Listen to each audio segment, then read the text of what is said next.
right, Cancer, welcome into your weekly reading for March 7th through the 13th.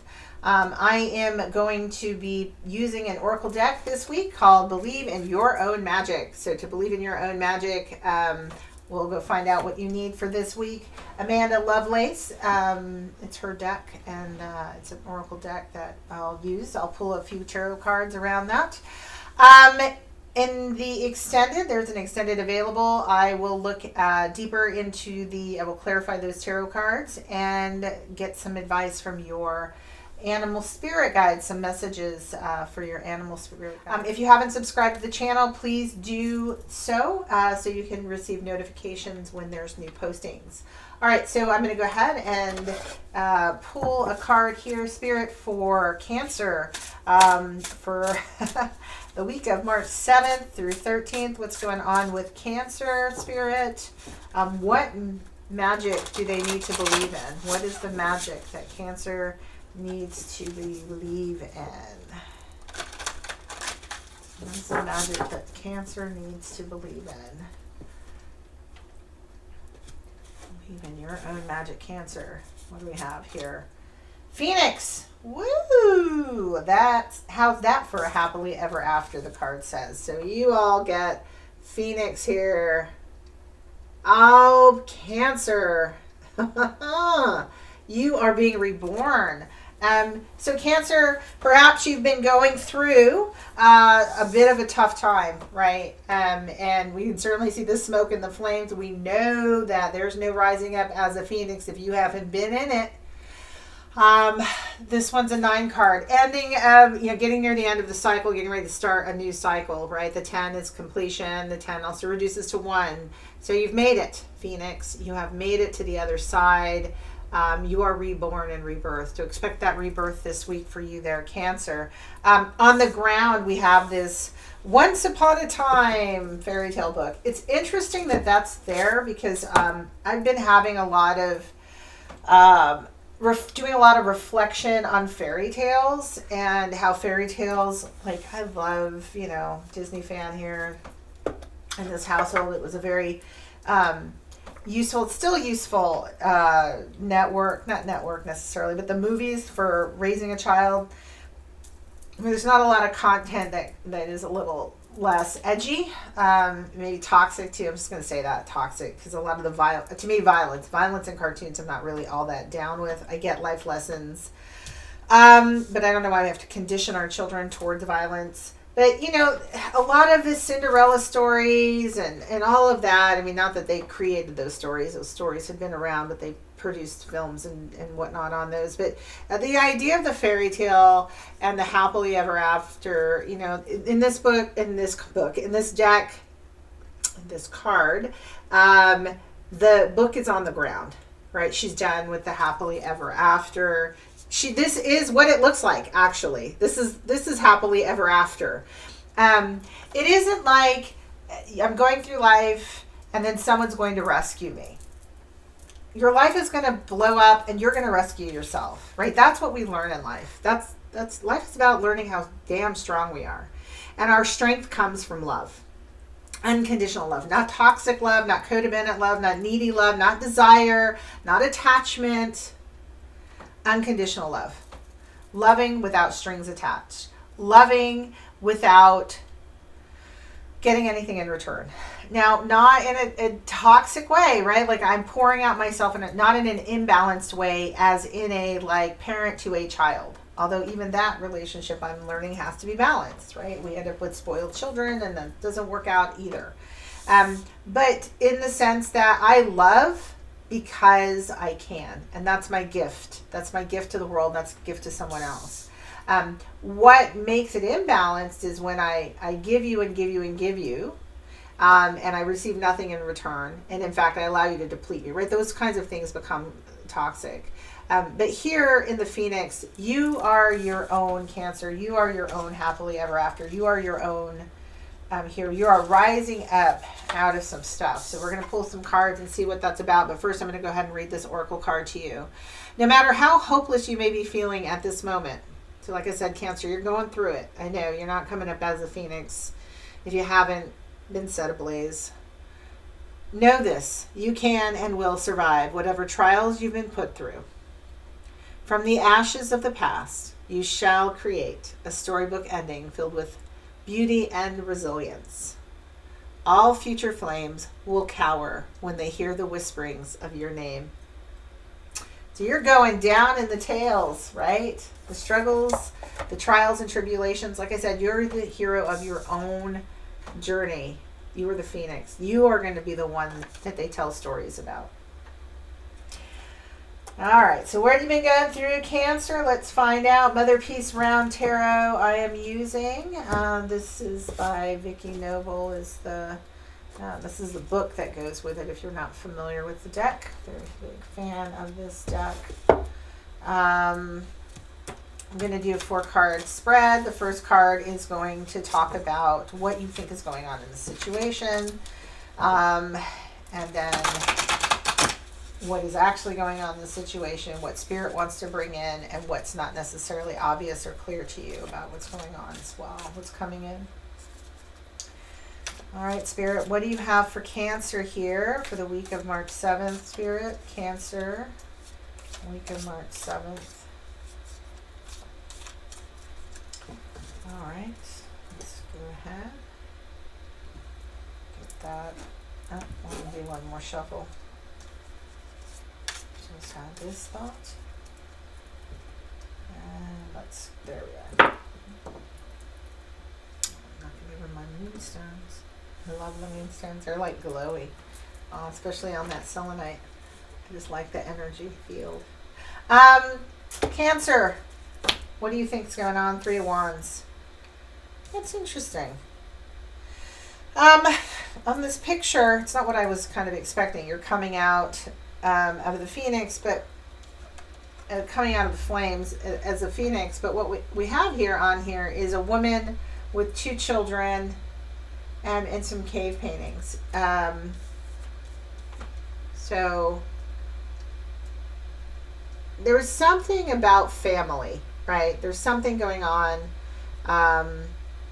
Maybe feeling like you're losing your family, healing family issues, dealing with family issues. Maybe you've had recently a death in your family. There's some maybe even reminiscing back to childhood. Something to do with your family. Being very nostalgic almost in a way. There's something attached to family, right? This coming back even stronger. And maybe too, in another way, the Phoenix, right, is being able to redo something about family. Maybe there is some type of renewal about family. Let's go ahead and look at the next card that tells us this is what you think is going on. This is what is actually going on in this situation. Yeah, turn of events, Wheel of Fortune. Fate has come in and made these changes. So you are experiencing some type of upheaval around issues of family, around issues of raising children, your role within a family. And we have these paintings on the wall, like your ideas of family, what you've inherited from family, all of that karma, right? This is karma, Wheel of Fortune.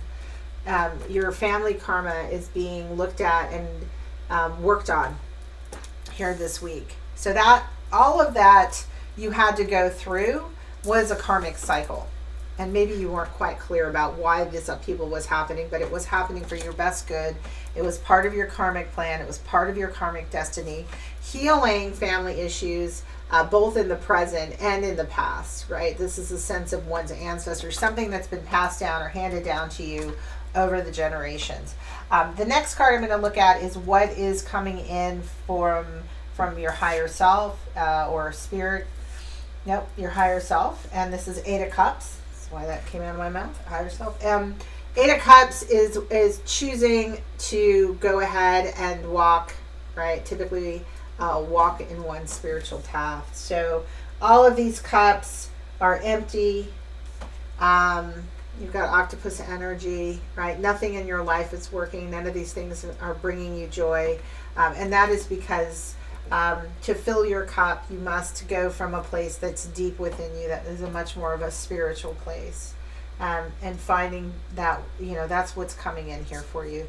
That's what you've had to learn by losing, right? The Phoenix is really the sense of something failing and then coming out of that failure, coming out of that loss, coming out of that death, stronger, right? And that this is the focus that you have on the Three of Wands. It's around family. But how you were doing this wasn't bringing you joy. It wasn't true. You were following in the rules of the past, following in other people's ideas of how things would work, but you weren't actually able to make it appear like the picture. This is a very warm photo. This is like the ideal, like, oh, I wanted this ideal family, and the 2 kids.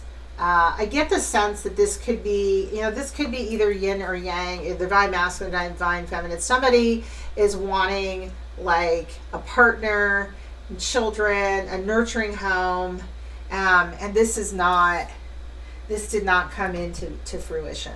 It didn't come into it because it was to teach you something. There was something that you were to learn, probably about an illusion, right? The Phoenix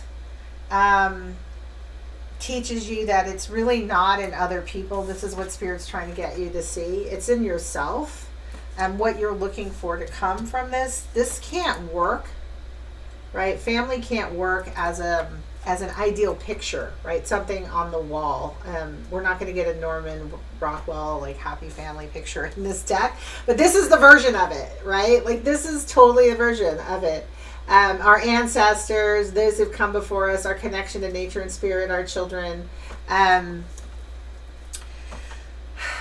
if it's built on an illusion, right? Built on a fairy tale that's not based in reality, it's not going to work. No matter how much it got all the right players and pieces, and it's all shiny and it looks pretty. In the end, it isn't going to work. But you're going to learn that, right? Like you're going to learn that, because once you learn that, then you figure out what truly makes you happy. And once you figure out what truly makes you happy and you heal your karma, then you have every chance to go the distance to find out what it is. So let's go look at what's underneath. I bet I know what's underneath, but I'm not going to say yet. Just from reading this, I get a sense of what this story is. Ooh, no, it's not what I thought. I thought, and then, surprise, you're happily ever after. Not at all. 10 of Swords. Okay. So, ending, right? Tossing out people from your life, kicking them out of the house, people with all kinds of ideas about how you're supposed to be. Yeah. So, you now know what it is. I thought the next card was going to be finding your happy ever after. I think we might be a little bit early for that, Gemini. Oh, sorry, not Gemini, you're Cancer. Cancer, in that we are going to, you'll probably get there in time, right? You've just come out of the flames. You've just been reborn. I'm trying to push you forward to the other side, and you may or may not remake this, or when you remake this, you'll find this. It'll look very different. But for now, what you don't see is there's a lot of people you can kick out of your house. Woo! Because they're not making you happy. That is why you've gone up. The happily ever after, it's not what you built that happily ever after. And you are learning that this week, Gemini. And what you don't see coming in, cleaning the house. I had someone else clean house. Who else cleaned house this week? Let me see. Someone else was cleaning house. You might have some similar overlapping energy. A little bit of housekeeping going on. Taurus. So if you have a connection with the Taurus, there is going to be some house cleaning going on there too. But you are definitely cleaning house this week. And for the better, right? Because you're rising up. You are rising up and stepping into your happily ever after. Your happily ever after, the one that is based off of your truth, your true passion and love. You're walking away from ideals to find something true and kicking them out. It's time to move on. 2 tens, end of a cycle. End of a cycle for you there, Gemini. All right, and this is Fated. This is a karmic one. If you're interested in going deeper with me, I'm going to look at the energies behind in the extended, as well as get a message from your animal spirit guide as to who is working with you.